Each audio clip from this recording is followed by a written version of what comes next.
मामेव ये प्रपद्यन्ते मायामेतान्तरन्ति ते एषा गुणमयी मम माया दुरत्यया मामेव ये प्रपद्यन्ते मायामेतान्तरन्ति ते। दैवी ही एषा गुणमयी मम माया दुरत्यया माम एव ये प्रपद्यन्ते मायाम एताम तरन्ति ते। एषा मम गुणमयी माया दुरत्यया ये माम एव प्रपद्यन्ते ते एताम मायाम तरन्ति।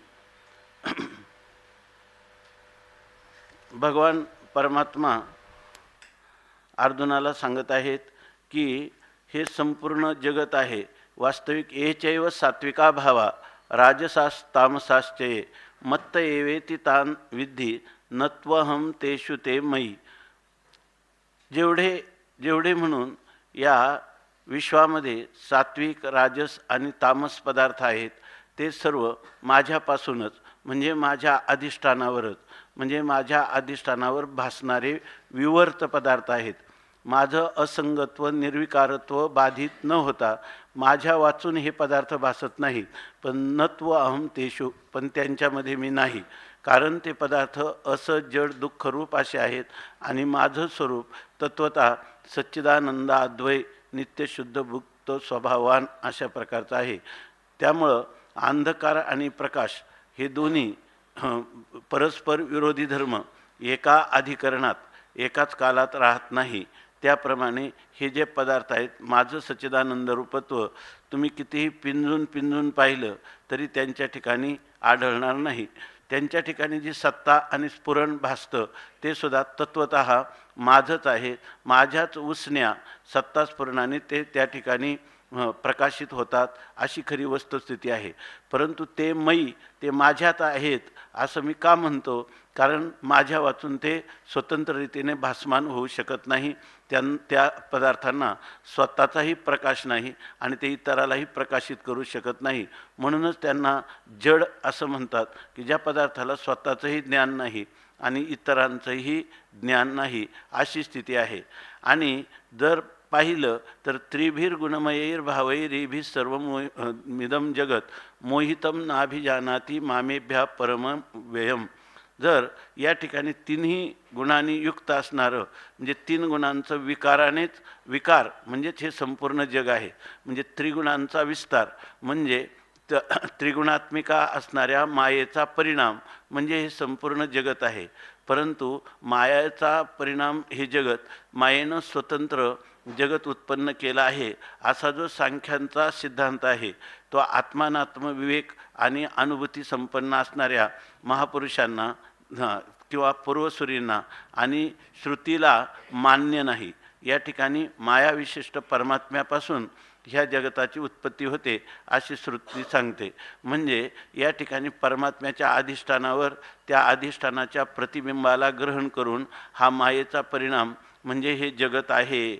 पण मग जर असं आहे तर ह्या परमात्म्याचं यथार्थ ज्ञानाचं काही फल आहे का? त्याचं फल इतकं मोठं आहे की जर परमात्म्याचं यथार्थ ज्ञान झालं जसा आहे तसा तो सच्चिदानंदाद्वय ब्रह्मरूप आत्मा मी आहे हे जर आत्मत्वाने ते मीच आहे असं जाणलं तर तमेव विदित्वा अतिमृत्युमेती नान्यः पंथा विद्यते अयनाय। त्या पदार्थाला म्हणजे वस्तूला म्हणजे ब्रह्मस्वरूपाला माझ्या यथार्थ स्वरूपाला जर कोणी जाणलं तर ते या ठिकाणी ह्या संसार सागरातून तरून जातात। किंवा न तस्य प्राणः उत्क्रामंती यह एव प्रविलीयन्ते, त्याचे प्राण लोकांतराला जात नाही। तो या ठिकाणी हे तुका म्हणे एका मरणेची सरे या न्यायाने जेव्हा प्रारब्ध भोगून संपवतो त्यावेळेला तो पुन्हा जन्माला येत नाही, हा त्याचा शेवटचा जन्म आहे। आणि त्याचे प्राण लोकांतराला न जाता ते ब्रह्मरूप होतात आणि त्याला जन्माभावरूप मोक्ष प्राप्त होतो असं याचं फल आहे। मग सहज शंका येते एवढं मोठं फल आहे तर लोक चुकली कशी? कारण लोकांमध्ये काय ऐसा आगवाची सुरवाडू आहे जगा हाती केवी उरवला आहे. तर ही सगळीच अशा प्रकारची स्थिती आहे आणि इतकं सुखरूप असं ब्रह्म आहे आणि त्याच्या प्राप्तीत एवढा अनर्थ रूप असणारा संसार, त्याच्यातून जर मुक्तता होते तर सगळे लोक मुक्त का होत नाही? कारण या ठिकाणी त्यांनी ऐसा हा सुरवाडू आहे तरी जना हाती केवी उरवला आहे. मग लोकांच्या हातातून हा कसा सुटला? लोकांनी त्या परमात्म्याला का जाणलं नाही? त्याच्याऐवजी लोक रात्रंदिवस या दुःखामध्ये आध्यात्मिक आधिभौतिक आधिदैविक अशा त्रिविध तापाने लोक होरपळताना दिसतात. तेव्हा हे असं झालं कसं? तर त्याच्याविषयी एक पहिलं तर उत्तर आहे, पुढं भगवान देणार आहे काय, शंकेशी किर ठावो परी न धरावित्वा. अर्जुना, जर तू दैवी संपत्तीने जर युक्त असेल, श्रद्धा गुरुवाक्यावर असेल, श्रुतीवचनावर श्रद्धा असेल, तर तुला खरं हे शंकासुद्धा यायला नको. कारण का शंकेशी ठावो किर होय, शंकेला जागा आहे पण न धरावित्वा. तो या ठिकाणी ही शंकासुद्धा मनात आणू नये. कारण काय आहे, ही अहितापासून काढिती हित देवनी वाढविती, नाही गा श्रुती परवती माऊली जगा. या श्रुती सारखी आपल्याला आपल्या अहितापासून दूर काढणारी आणि आपलं हित करणारी अशी माऊली या विश्वामध्ये, अध्यात्म विश्वामध्ये दुसरी कोणतीही नाही. त्यामुळं या ठिकाणी श्रुतिवचनावर विश्वास पाहिजे की ज्ञानादेव तू कैवल्यम, असा श्रुतीचा डिंडिमा किंवा दौंडी पिटून श्रुती सांगत आहे की ज्ञाना वाचून मोक्ष होत नाही, म्हणून हे ज्ञान मिळवलंच पाहिजे. त्यामुळे हे ज्ञान प्राप्त करून तू तुझ्या जीवनाची परिपूर्णता प्राप्त करून घे असं सांगतात. अर्जुनाला मात्र वाटतं, अर्जुन म्हणतो की या ठिकाणी असं आहे की लोक काय कवडीसाठी या एकोत्तरयाच्या वाढी जळते आगी घाली ती उडी, त्या अनायासे स्वगोडी सांडिती केवी. ही शंका मनुष्याला काय येते? जर थोडासा जरी लाभ असेल, आपल्याजवळ जर 100 रुपये असतील आणि एकोत्तरयाच्या वाढी जर त्याला 1 रुपया दरमहा व्याज मिळत असेल किंवा वर्षाला काय ज्याप्रमाणे, तर लोक त्याच्यात उडी घालतात आणि आपले 100 रुपये तो सावकार त्या कुळाला देतो. का कोणत्या लोभाने? की त्याला माहीत आहे की पुढच्या वर्षी किंवा पुढच्या महिन्यात आपल्याला 1 रुपया अधिक मिळणार आहे. पण त्या 1 रुपया अधिक मिळण्याच्या लोभापोटी तो जर 100 रुपये त्या ठिकाणी देत असेल, तर या जगामध्ये आपलं स्वतःचं स्वरूप आहे, ते अनायास आहे, प्रयत्न करण्याची गरज नाही. फुलकूस करायला जेवढा वेळ लागतो तेवढं स्वामी महाराज सांगायचे का आत्मज्ञानाला लागत नाही. पुन्हा ज्याच्यामध्ये क्रियेची गरज नाही, भावनेची गरज नाही, ज्याच्यामध्ये फक्त वृत्तीज्ञानाने अज्ञानाचा नाश करायचा, आत्मप्राप्ती करायची नाही, ज्याच्यामध्ये आत्मप्राप्य नाही, विकार्य नाही, संस्कार्य नाही, आणखी काय उत्पाद्य नाही, विनाश्य नाही, असा जो आत्मा आहे तो फक्त आपल्याला जाणून घ्यायचा आहे. इथं अविद्या निवृत्ती हे स्थळ, तेने मोक्षपादान स्थळ. फक्त आपल्या आत्मस्वरूपावर अगोदर सांगितलं ना, तैशी माझीच बिंबली त्रिगुणात्मक सावली, की मजची आडवडवली जवनिका जैशी. केवळ माझ्याच अधिष्ठानावर राहते आणि स्वाश्रया स्वविषया अशी ही माया माझ्या स्वरूपाला आच्छादित करते. फक्त त्या मायेची निवृत्ती करायची. आणि ती मायेची निवृत्ती काही नाही, जर श्रीगुरूंच्या पुढं विचार करण्याला प्रवृत्त झालं तर विचाराच्या द्वारा त्या मायेचा नाश होतो. आणि विचारात जायते बोधा, या ठिकाणी विचाराने आपल्या आत्मस्वरूपाची ओळख होते. स्वयंप्रकाश स्वतःसिद्ध असणारा आत्मा उर्वरित राहतो.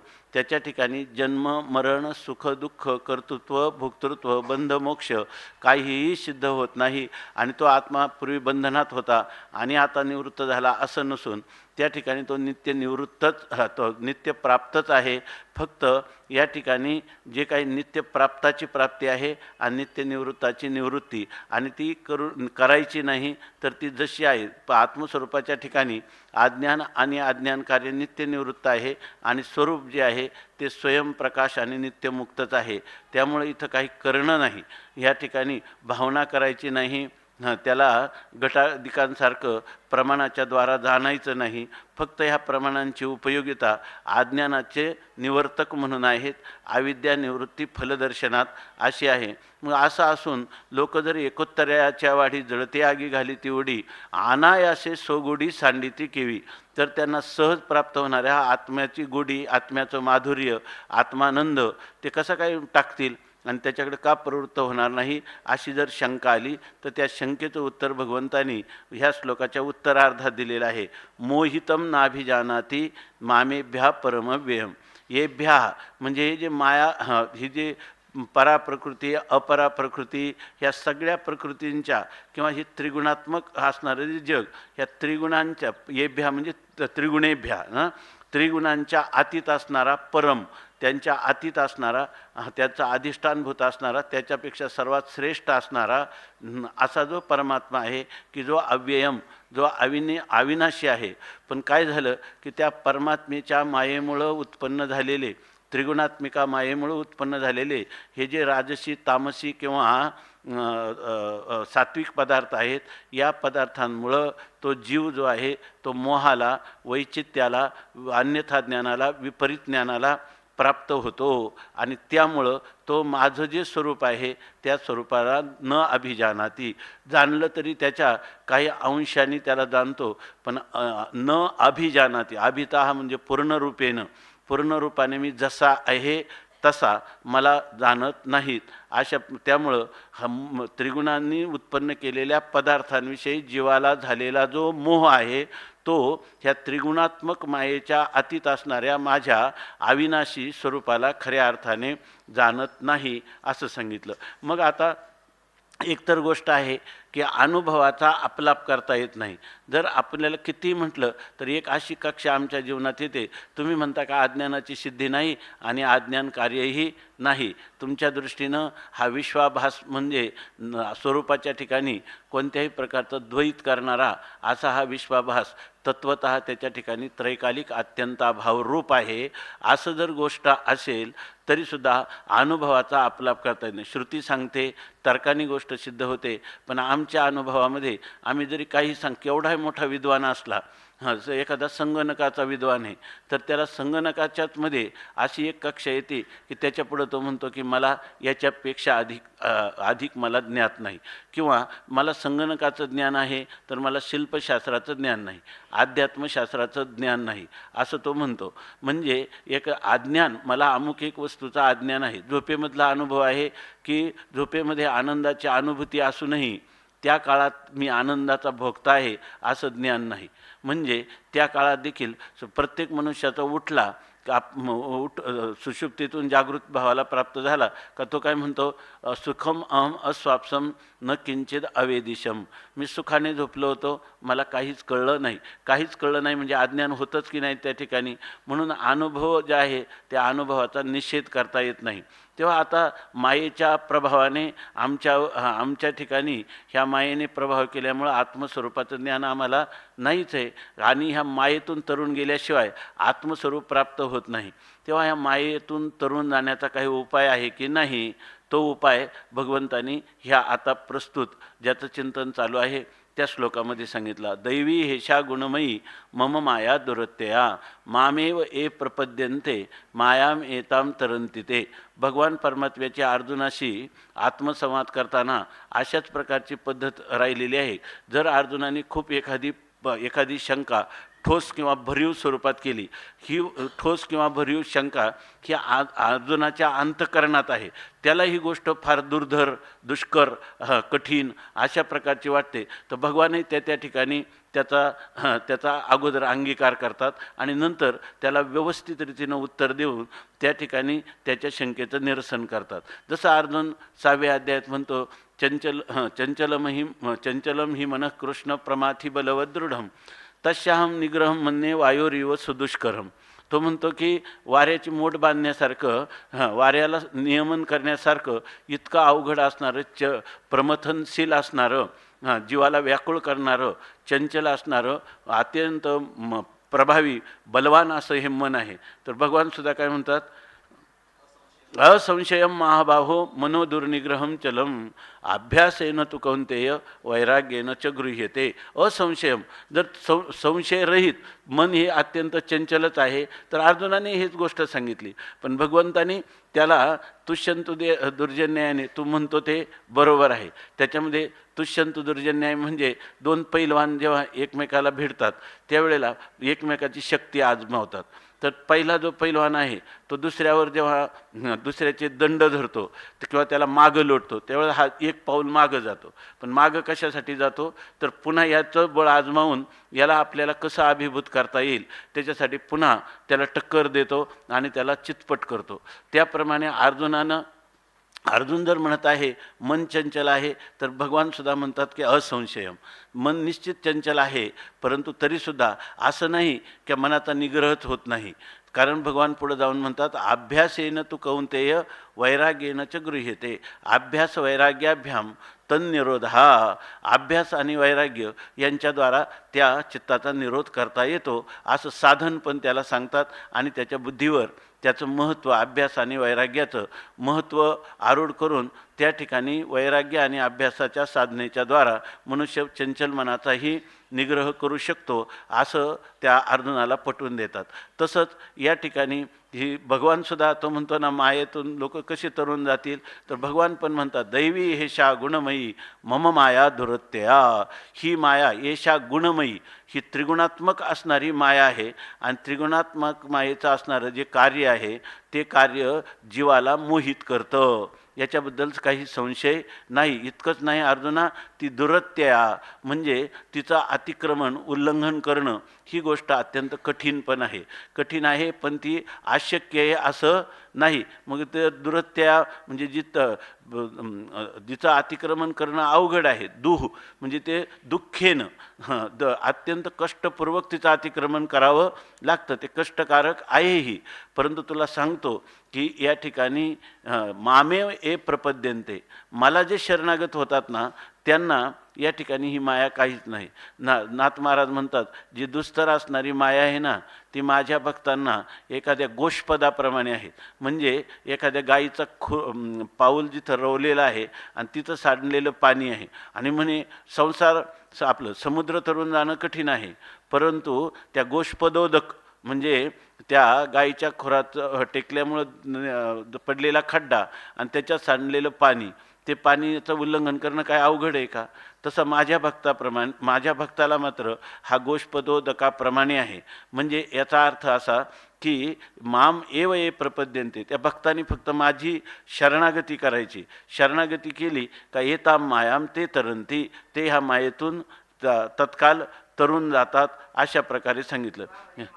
तो का म्हणे माया आणि होय दासी लागे पाया, अशा प्रकारचं त्याला हे पार तुटे भवरोग संचित क्रियमान भोग आयशे विठोबाचे नाम उच्चारिता खंडे जन्म, काय वसो न शके पाप जाय त्रिविध तो ताप.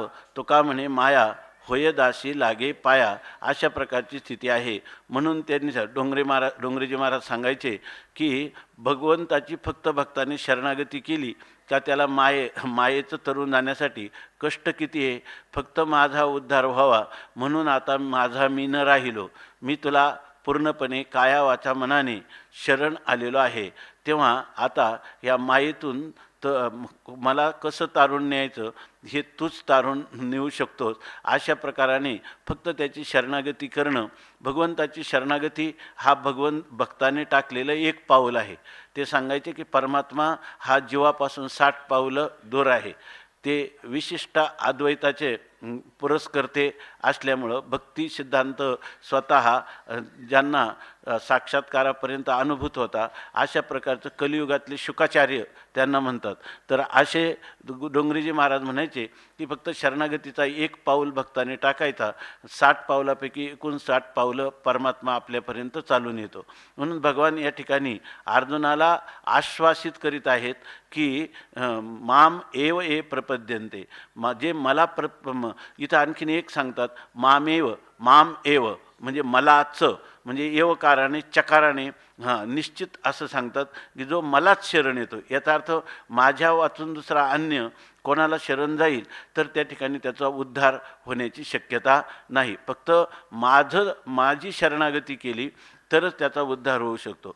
त्या परमात्म्याची शरणागतीचं स्वरूप आपण नेहमी चिंतन करत असतो की ह्या शरणागतीचं षड्विधा शरणागती, 6 प्रकारची शरणागती, गुरु असो किंवा ईश्वर तत्व असो किंवा आपला पार अगदी मालक जरी असला तरीसुद्धा त्याची शरणागती या स्वरूपाची. आपण एक दिवस दृष्टांत सांगितला होता मला वाटतं अलीकडच्याच काळात, की एक मालक आहे की मोठ्या कंपनीचा मालक आहे, तर त्याला घरगुती कामासाठी नोकर पाहिजे होता.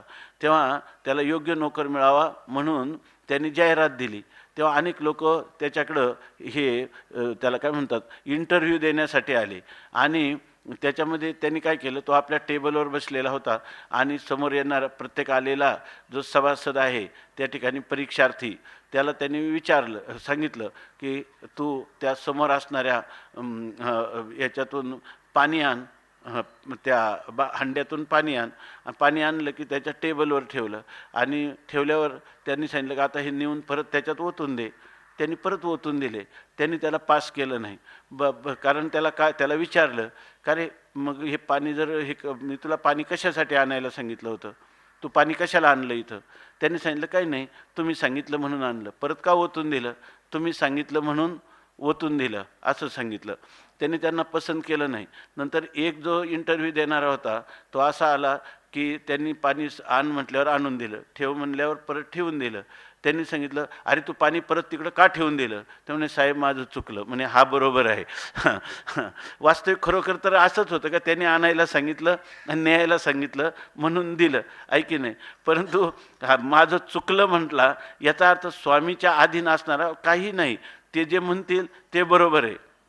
त्यासाठी षड्विधा शरण करपात्रीजी महाराजांनी कुठला संदर्भ दिला आहे कुठल्या पुराणातला माहीत नाही, पण त्याच्यामध्ये लिहिलं आहे की अनुकूल्यस्य संकल्प हा प्रातिकूल्यस्य वर्जनम रक्षिष्यति ती विश्वासः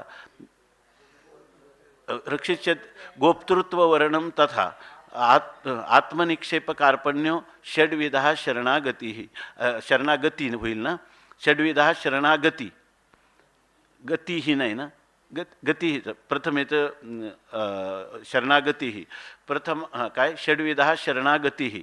तर त्याच्यामध्ये सांगितलं अनुकूल्यश संकल्प हा आपला कोणताही स्वामी असो गुरु असो ईश्वर असो त्याला जे अनुकूल असेल ते करायचं. ईश्वराचे अनुकूल म्हणजे काय? ईश्वराचे काय श्रुती स्मृती ममैवाज्ञा. त्यांनी सांगितलं श्रुतीमध्ये जे सांगितलं की वेदामध्ये स्मृतिग्रंथामध्ये पुराणांमध्ये संतवाणी जे सांगितलेलं आहे त्या माझ्या स्वतःच्या आज्ञा आहेत असं परमात्मा म्हणतात. आणि त्याला जर कोणी उल्लंघन करून त्या श्रुती आज्ञेचं उल्लंघन करील तर तो परमात्म्याच्या आज्ञेच्या विरुद्ध असणारा अशा प्रकारचा त्याला प्रत्यय व्हायला लागतो आणि त्याचा अनुकूल संकल्प नाहीत. प्रातिकूल्यश वर्जनम, वेदाने जे सांगितलं तुम्ही इदम मा करू, हे करू नका, ते करण्याकडे ज्याची प्रवृत्ती नाही, म्हणजे प्राण गेला तरी श्रुती स्मृतीचे आज्ञा उल्लंघन करणार नाही, तर त्याला म्हणायचं की अनुकूल्यश संकल्प आणि प्रातिकूल्यश वर्जनम. जे ईश्वराला गुरुला आपल्या मालकाला जे आवडत नाही पतीला तर त्या गोष्टी न करणं याला म्हणतात प्रातिकूल्यश वर्जनम. दुसरी गोष्ट, आपण जेव्हा त्याच्या सांभाळी लागतो तेव्हा आपला इतका दृढ विश्वास त्याच्या ठिकाणी असला पाहिजे का रक्षिष्यति ती विश्वास हा तो आपलं निश्चित रक्षण करणार आहे असा विश्वास. त्यांनी सांगितलं राजा प्रधानाच्या कडक उन्हामध्ये थकल्यामुळं शिकारीला गेला आणि प्रधानाच्या मांडीवर झोपला.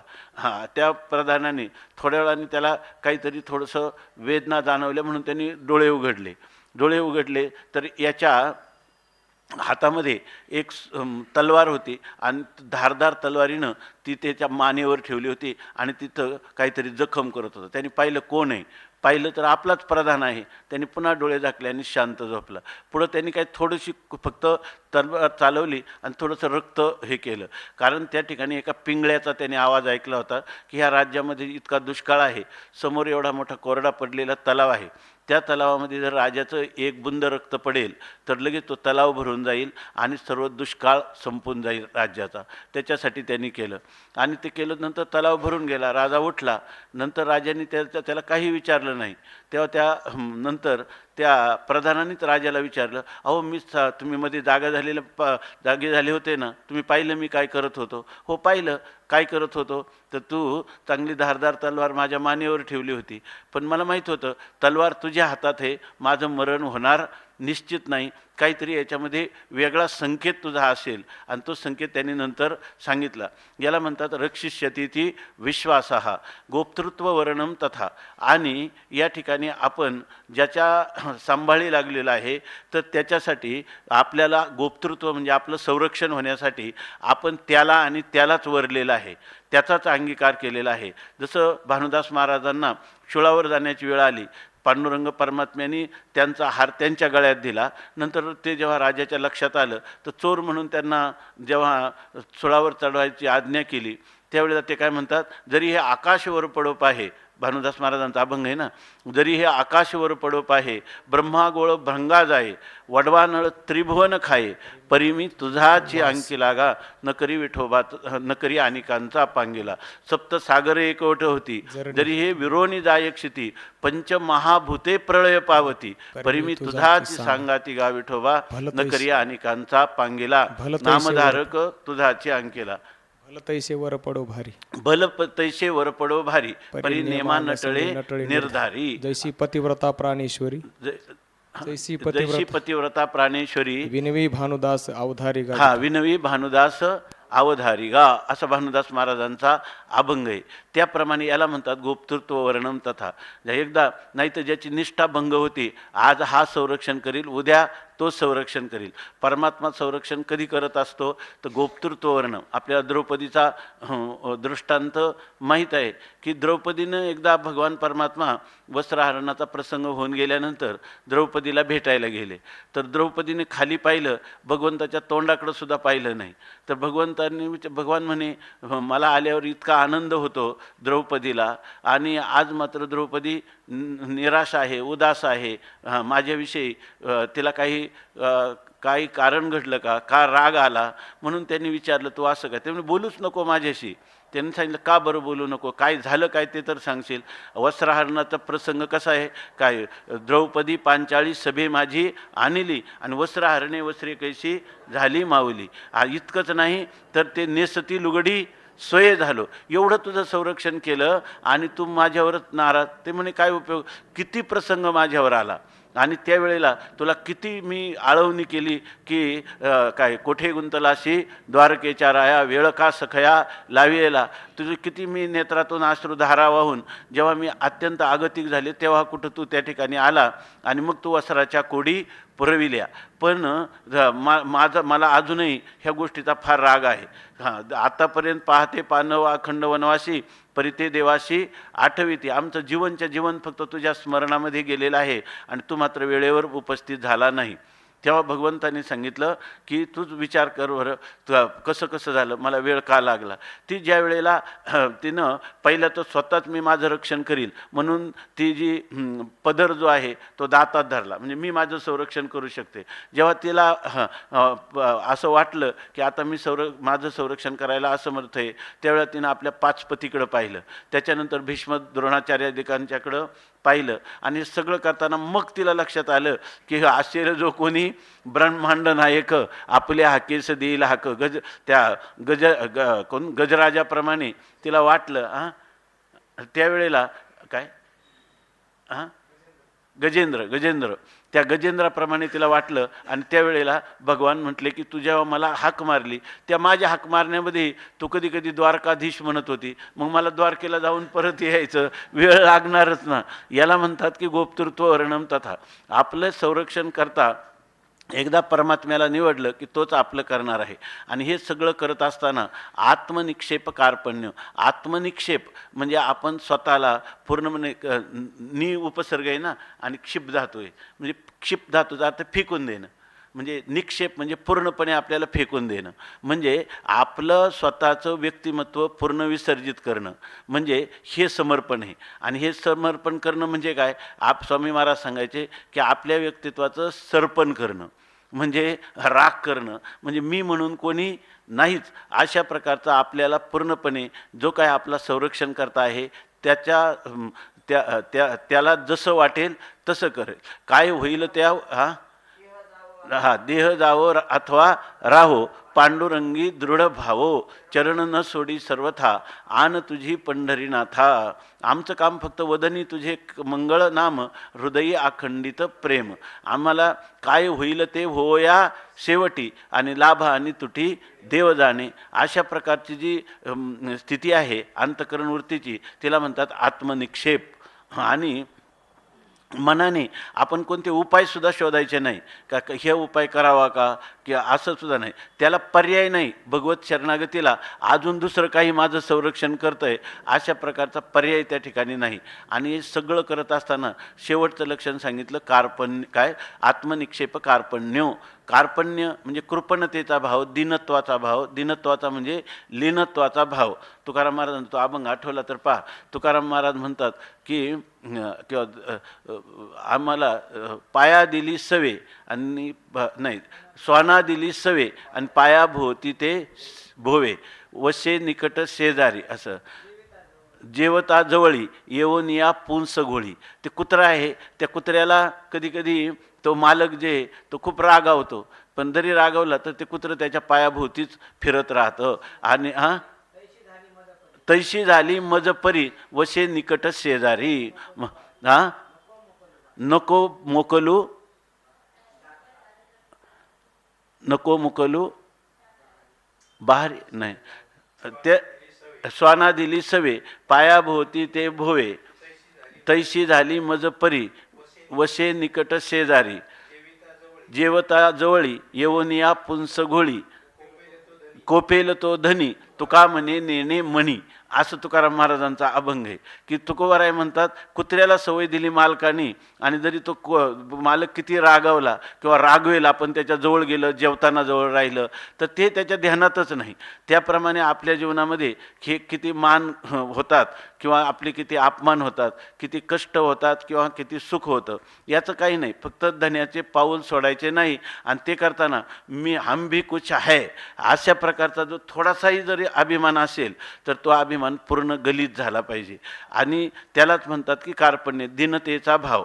याच्या ठिकाणी आपण नेहमी सांगत असतो की रामकृष्ण परमहंसांच्या चरित्रामध्ये त्यांचा भाचा हृदयराम 40 वर्ष त्यांची सेवा करत होता. आणि सेवा करत असताना इतकं आता रामकृष्ण आपल्याला माहिती आहे की ते परमहंसदेव नेहमी भावावस्थेत राहायचे. त्यांना खाण्याचं पण स्मरण नसायचं. त्यांना जर भरवलं तर काही 4 घास खायचे. आणि अशा प्रकाराने ज्यांना आपल्या शारीरिक क्रियेचं दैहिक क्रिया ज्या आहेत त्या क्रियेचं ज्यांना भान नाही तर त्यांना काय माझ्या देहाची नाही मज चाड कोठे करू कोड अनेकांचे. अशा असणारे रामकृष्ण देव त्यांना कधी कधी ह्या हृदयरामाला त्रास व्हायचा. आणि त्याला असं वाटायचं की काय बऱ्याच लोकांची अशी समजूत होत असते की एखाद्या महापुरुषाची काही सेवा घडताना ही सेवा माझ्याकडूनच घडत आहे, या सेवेचा अधिकारी मीच आहे. त्यामुळे इतरांच्या विषयी त्यांच्याविषयी राग द्वेष अशा प्रकारचे निर्माण होतात. त्याप्रमाणे त्याला मीच सर्वस्व आहे. किंबहुना रामकृष्णांचा त्राता मी आहे, काली मातीच्या पेक्षाही श्रेष्ठ मी आहे. आणि जर वरवर व्यवहारता पाहिलं तर आहे की नाही. त्या ठिकाणी त्यांनी तेवढं त्यांचं केलेलं आहे. परंतु त्यांनी एक दिवस सांगितलं हा हृदयराम नसता तर तुम्ही आतापर्यंत भूतकाळात जमा झाले असते असं त्यांना सांगितलं. ते म्हणे मग आता मी काय करू, तुझे सगळे उपकार आहेतच माझ्यावर. पण तरीसुद्धा त्यांनी काही केलं. ते म्हणे आता यापुढं जर मला काही असं अपमानितरित्या, बरं ते बोलणार कोणाला, जवळच्याच माणसाला बोलणार. जरी चूक दुसऱ्याची असली भक्ताची तरी ह्या हृदयरामाने अशा प्रकारचा आम्हाला अपशब्द बोलला की ते त्याच्यावरच रागवायचे. मग त्या म्हटलं मी तुम्हाला एवढंच वाटतं ना तर मी तुम्हाला सोडूनच जाईल. ते म्हणे अरे नाही, तुम्ही गेल्यावर मला कोण आहे. तरीसुद्धा त्यांनी त्यांना निर्णय घेतला आणि सोडून दिलं आणि गेलात. याच्यामध्ये नंतर त्याचं हृदयरामाचं चरित्र पहा. आपण त्याचं चरित्र त्या यांनी श्रीम त्यांनी त्यांचं पुढचं वर्णन केलेलं आहे. त्याचे इतके प्रकारचे हाल झाले नंतर त्याच्यामध्ये त्यांनी वर्णन केलेले. त्याची पुढची स्थिती आहे ना तर आपल्याला वाचताना सुद्धा दयनीयता येते की रामकृष्ण परमहंसांचा त्याग करून जायला नको होतं. याच्यापेक्षाही हृदयरामाचे हाल असे व्हायला नको होते असं आपल्याला वाटतं. अशा प्रकारे याला काय म्हणतात, कार्पण्यतेचा अभाव झाला. तर इथं मध्ये कार्पण्य असलं पाहिजे, दीनता लीनता समर्पणामध्ये असली पाहिजे. अशा प्रकारची शरणागती. याला दुसरा शब्द काय आहे, प्रपत्ती. मामेव ए प्रपद्यन्ते, भगवंताची अशा प्रकारची शरणागती असेल तर एता मायाम ते तरंती, ह्या मायेतून ते तरुण जातात. याच्याविषयी इथं रात्री महाराजांनी गोड सांगितलं की आता हे जे आपण चिंतन केलं काल ह्या श्लोकावरचं, आज या श्लोकावरचं, ही कोणती भगवत शरणागती आहे, भगवत शरणागती आहे. आणि त्या भगवत शरणागतीचं माऊलींनी इतकं तोंड भरून वर्णन केलं की येथ एकची लीला तरले, जे सर्व भावे मज भजले. अशा सर्व भावाने म्हणजे षड्विधा शरणागती, किंवा आपल्या दुसऱ्या भाषेत म्हणायचं तर ज्याचं शरीर मन वाणी तन मन धन हे सर्व परमात्म्याला समर्पण केलेलं आहे, अशा प्रकारची ही शरणागती. आणि हे शरणागती असली तर ते म्हणतात येथ एकची लीला तरले, एकच पुरुष या ठिकाणी तरला नाही म्हणत माऊली, लीला तरले. हा संसार सागर खूप कठीण आहे. आता इथून पुढे येणारं जे वर्णन आहे हे माया नदीचं वर्णन आहे. त्या माया नदीतून तरुण जाणं किती कठीण आहे, पण जर माझी शरणागती करेल तो लीलया तरला. लीलया म्हणजे सहजच. जसं मृगजळातून तरुण जाण्याला मनुष्याला काही श्रम आहेत, मृगजळातून तरुण जाण्याला काही श्रम नाही. मृगजळाची तळी ते दिठी दुरुणीची न्याहाळी, वाचुनी तेने पाणी काय, बरोबर आहे काय, चाळी केळी पिकती काही. तर मृगजळाचं केवढंही तळं असलं तर त्या ठिकाणी ज्या माणसाजवळ नाव आहे तो तरुण गेला का, जो पायी चालत गेला तो तरुण गेला. तर याच्या ठिकाणी नावेची गरजच नाही. मृगजळ मिथ्या आहे असं समजणं हाच त्याचा काय आहे, नाश, हेच त्याच्यातून तरुण जाणं आहे. परंतु ह्या सगळ्या लक्षणांनी युक्त असणारा पुरुष तो म्हणतात येथे एकची लीला तरले, जे सर्व भावे मज भजले. लीला तरले म्हणजे सहजच, त्याच्यामध्ये अनायास बिना कष्ट काही प्रकार कोणत्याही प्रकारचे प्रयत्न न करता तो सहजच तरुण जाऊ शकतो. त्याचं कार्य काय, फक्त ईश्वराला शरणागती करणं. ईश्वराला केलेली शरणागती. आमचे ते शास्त्री महाराज सांगायचे, आई जरी जीवनामध्ये काही कायम आपल्या इष्टदेवतेमुळं आपल्याला हा एक भ्रम राहतो की आपल्या जीवनात सगळं काही चांगलं झालं का म्हणतात देवाची कृपा आहे, आहे की नाही. लोक काय म्हणतात, सगळं देवानी केलं असं म्हणतात. ते आतमध्ये माझा प्रयत्नाचा थोडासा अंश आहेच असं जाणीव असते. हे औपचारिकरीतीनं फक्त असं म्हणतात.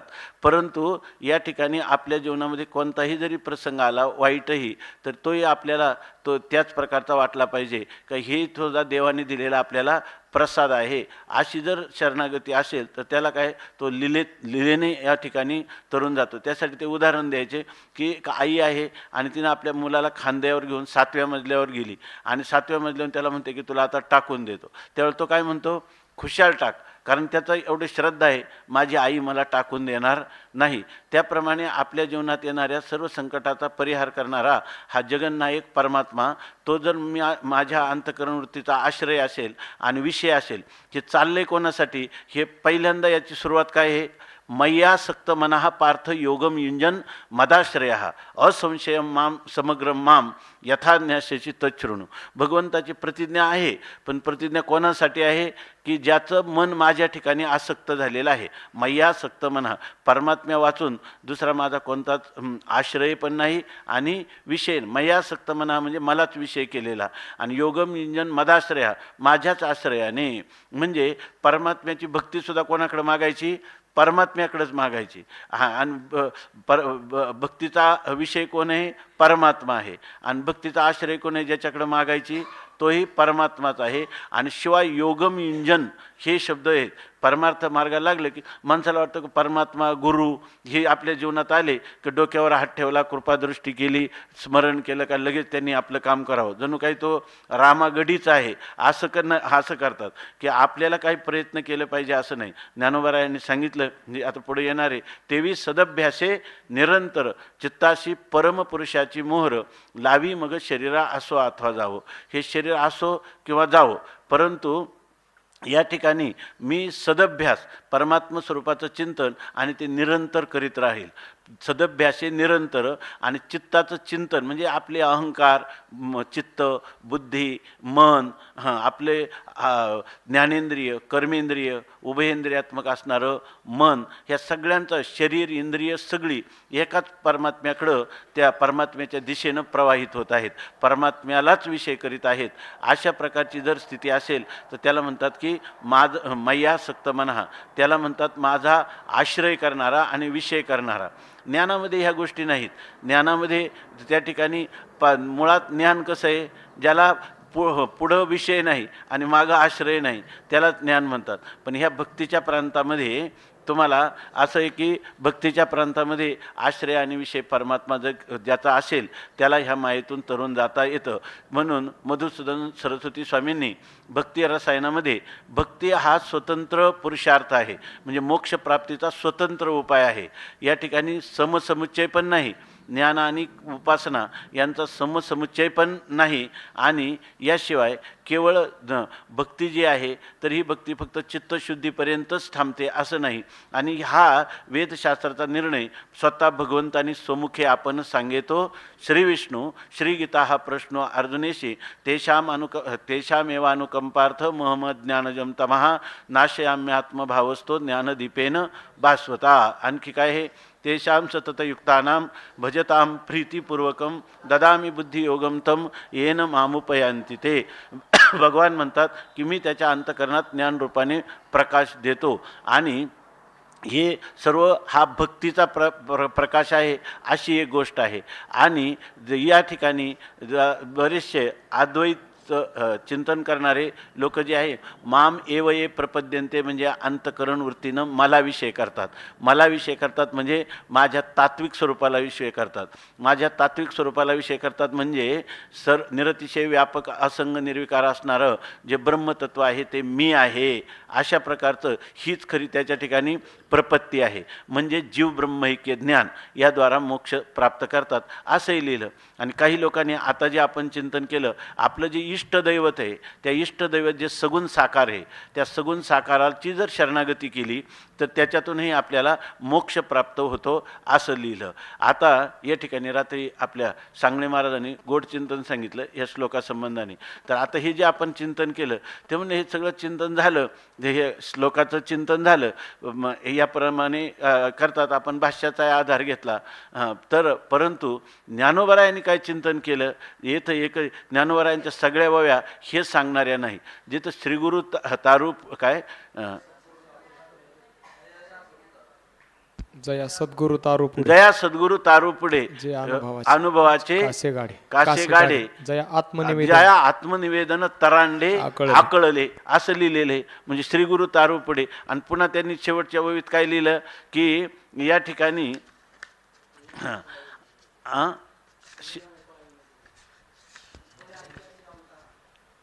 जया ऐक्याच्या उतारा बोधाचा जोडला तारा आणि मग निवृत्तीच्या पैल तिरा झेपावले जे ते उपरतीच्या वावी सेलत सोमभावाचे थावे पेलत आणि मग निघाले अनकळीत निवृत्ती तटी.